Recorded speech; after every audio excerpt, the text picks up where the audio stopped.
नमस्कार, SBT news में आपका स्वागत है। पेश है 5 अप्रैल शुक्रवार दोपहर 3:15 बजे राजस्थान की 15 बड़ी खबरें। इस न्यूज बुलेटिन की प्रायोजक है विनी केक एंड मोर। तो सबसे पहले एक नजर डालते हैं आज की हेडलाइंस पर। मोदी बोले जो किया वो स्टार्टर, पूरी थाली अभी बाकी। राजस्थान में चूरू में कहा भारत की तरक्की देख दुनिया दंग।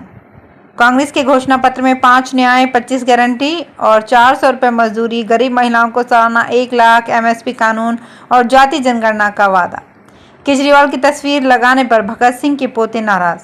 होम वोटिंग शुरू, जयपुर में सबसे पहले रिटायर्ड आरएएस ने किया मतदान। और राजस्थान में पश्चिमी विक्षोभ एक्टिव, 5 दिन नहीं चलेगी हीटवेव। और अब खबरें विस्तार से। राजस्थान के चूरू में प्रधानमंत्री नरेंद्र मोदी ने कहा कि बीते 10 साल में हमने कई काम किए हैं, लेकिन ये बहुत कम है। अभी तक जो मोदी ने किया है वो तो सिर्फ बड़ी होटलों में मिलने वाला स्टार्टर है, अभी तो खाने की पूरी थाली बाकी है। उन्होंने 3 तलाक पर कहा कि ये कानून हमारी मुस्लिम बहनों की मदद कर रहा है। वे ये समझें कि ये 3 तलाक आपके जीवन पर तो खतरा था ही। मोदी ने अपनी रक्षा तो की है, लेकिन मोदी ने हर मुस्लिम परिवार की भी रक्षा की है। मोदी ने कहा 26 फरवरी 2019 में मैं चूरू आया था। उसी समय देश के बालाकोट में एयर स्ट्राइक की थी। हमने आतंकियों को सबक सिखाया था। चूरू की धरती पर जिन शब्दों को मैंने दोहराया था, आज एक बार फिर मैं अपने उन शब्दों भावों को दोहरा रहा हूँ। सौगंध मुझे इस मिट्टी की, मैं देश नहीं मिटने दूंगा, मैं देश नहीं रुकने दूंगा, मैं देश नहीं झुकने दूंगा। मेरा वचन है भारत माँ को तेरा शीश नहीं झुकने दूंगा। लोकसभा चुनाव के लिए कांग्रेस ने शुक्रवार को 48 पेज का घोषणा पत्र जारी किया। दिल्ली में कांग्रेस मुख्यालय में सोनिया गांधी, राहुल गांधी और खड़गे और मैनिफेस्टो कमेटी के अध्यक्ष पी चिदम्बरम ने 5 न्याय और 25 गारंटी का ऐलान किया। पार्टी के घोषणा पत्र में मजदूरी 400 रुपये दिन करने, गरीब परिवार की महिला को साल में 1 लाख रुपए देने, एमएसपी को कानून बनाने और जाति जनगणना कराने का जिक्र है। कांग्रेस ने अपने मैनिफेस्टो में युवा, महिला, मजदूर और किसान पर फोकस किया है। इन सभी वर्गों के लिए अलग अलग तरह की स्कीम्स का वादा किया गया है। भगत सिंह के पोते युद्धविंदर सिंह ने शहीद-ए-आजम के साथ अरविंद केजरीवाल की तुलना पर नाराजगी जाहिर की है। उन्होंने कहा कि ये देखकर उन्हें और भगत सिंह के प्रेमियों को बहुत बुरा लगा है। युद्धविंदर सिंह ने आम आदमी पार्टी से भविष्य में ऐसा नहीं करने की अपील की है। उन्होंने एक वीडियो संदेश जारी करके अपनी प्रतिक्रिया दी है। अरविंद केजरीवाल की पत्नी सुनीता केजरीवाल की प्रेस कॉन्फ्रेंस में भगत सिंह और बाबा साहेब भीमराव अंबेडकर के बीच आम आदमी पार्टी के प्रमुख अरविंद केजरीवाल की तस्वीर नजर आई थी। 2 महापुरुषों के बीच शराब घोटाले के केस में जेल गए केजरीवाल की तस्वीर दिखने पर विवाद खड़ा हो गया। राजस्थान में पहले चरण की 12 सीटों पर आज से होम वोटिंग शुरू हो गई है। होम वोटिंग का विकल्प चुनने वाले मतदाताओं के यहां पोलिंग पार्टियां पहुंचना शुरू हो गई है। जयपुर शहर लोकसभा सीट पर होम वोटिंग की शुरुआत सुबह 8:45 पर एक रिटायर्ड आरएएस अधिकारी से हुई। किशनपुर विधानसभा क्षेत्र के शास्त्री नगर एरिया में रहने वाले रिटायर्ड आरएएस एएल बैदी के यहाँ टीम पहुंची।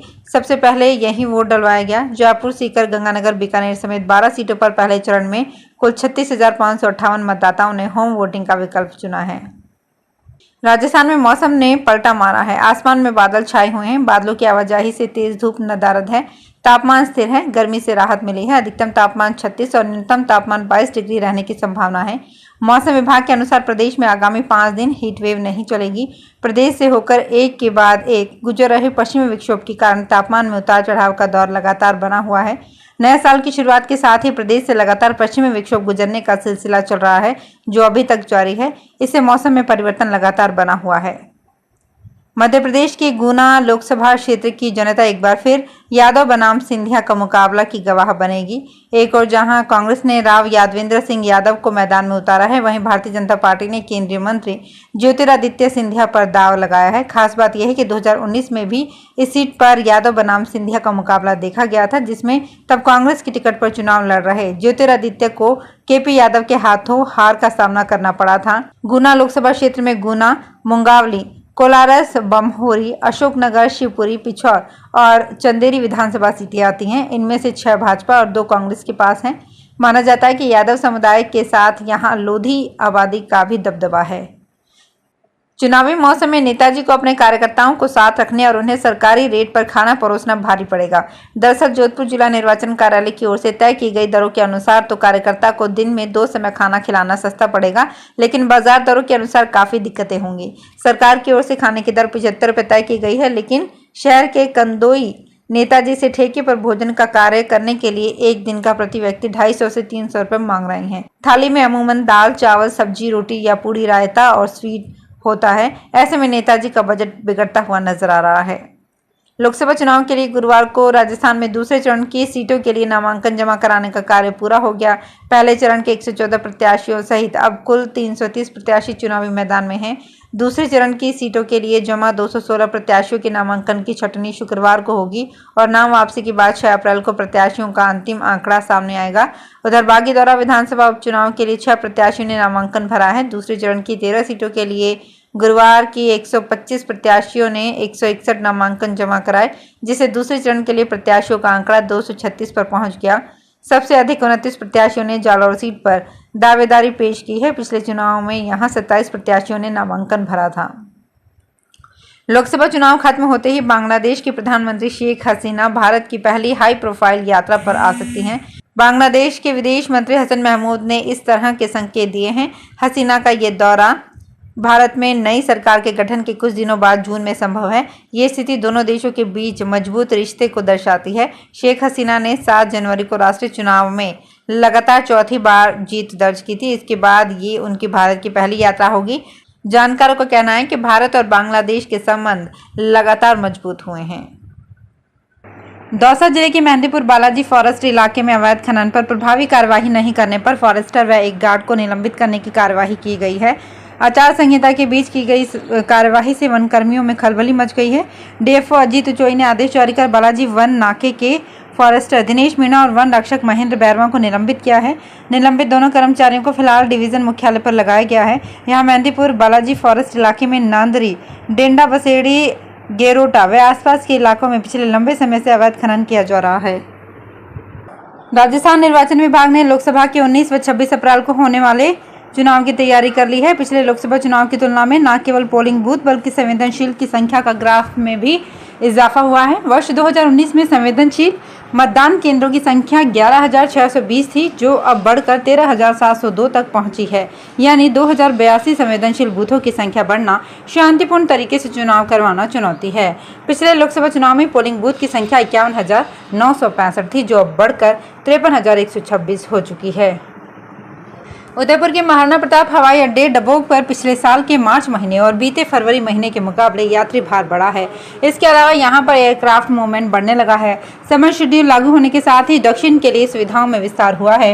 एयरपोर्ट के जारी आंकड़ों के अनुसार मार्च 2024 में उदयपुर एयरपोर्ट से 1.5 लाख से ज्यादा यात्रियों ने सफर किया है, जो फरवरी और पिछले मार्च के मुकाबले ज्यादा है। इस मार्च महीने में उदयपुर एयरपोर्ट से 1,50,996 यात्रियों ने सफर किया, जबकि इसी साल के फरवरी महीने में यह आंकड़ा 1,43,803 था। उदयपुर की पिछोला का जलस्तर 9 फीट पहुंचते ही जल संसाधन विभाग ने गुरुवार शाम 6 बजे लिंक नहर के गेट खोलकर पानी को फतेह सागर में डाइवर्ट कर दिया। गेट को 1 फीट तक खोला गया है। इससे फतेह सागर का जलस्तर तेजी से बढ़ेगा। पिछले 9 दिन से पिछोला झील में अलसीगढ़ अकोदड़ा बांध से आवक जारी है। मादड़ी बांध से पहले ही पानी लाया जा चुका है। फतेह सागर का स्तर इन 9 दिनों में 7.1 फीट से घटकर 6.10 फीट ही रह गया है। इसे 9 फीट तक भरा जाएगा। शहर में पेयजल सप्लाई के लिए पिछोला से रोज 31 MLD और फतेह सागर से 18 MLD पानी लिया जा रहा है। बांसवाड़ा के कुशलबाग मैदान में राजनीतिक जनसभा से शहरवासी 2 दिन तक कई घंटों तक ट्रैफिक जाम में फंस गया। शहर के चौराहों और मुख्य सड़कों से आम लोगों को निकलने में घंटों लगे। वे चिलचिलाती गर्मी में जाम में फंसे रहे, क्योंकि 2 दिन से शहर में राजनीतिक पार्टियों की रैलियां और सभाएं हो रही है। बुधवार को बीएपी प्रत्याशी राजकुमार रोत और गुरुवार को भाजपा प्रत्याशी महेंद्रजीत सिंह मालवीय की रैली और सभा थी। पुराना बस स्टैंड, कस्टम चौक, गांधी मूर्ति, उदयपुर रोड समेत शहर के सभी चौक चौराहों पर लंबी कतारें पैदल चलने वाले लोगों की तरह थी। उदयपुर डूंगरपुर लिंक रोड पर देर रात तक बैरिकेड लगे हुए होने से एक मृतक के परिजन को घर तक जाने नहीं दिया गया। भरतपुर नगर निगम पिछले वित्त वर्ष में केंद्रीय वित्त मंत्रालय से शहरवासियों के हक के 10 करोड़ 5 लाख रुपए अब तक नहीं ले सका है। इस कारण रोड लाइट, सड़क, फैरो कवर, नाला निर्माण आदि सिविल वर्क प्रभावित हुए हैं। इससे आमजन के साथ ही पार्षदों में भी नाराजगी है। केंद्रीय वित्त आयोग की सिफारिशों के अनुसार भरतपुर में 16 करोड़ 5 लाख रुपए मिलने थे। इसके मुकाबले केवल 6 करोड़ रुपए ही मिले हैं। निगम ने इस साल यूडी टैक्स का न्यूनतम कलेक्शन भी नहीं किया है।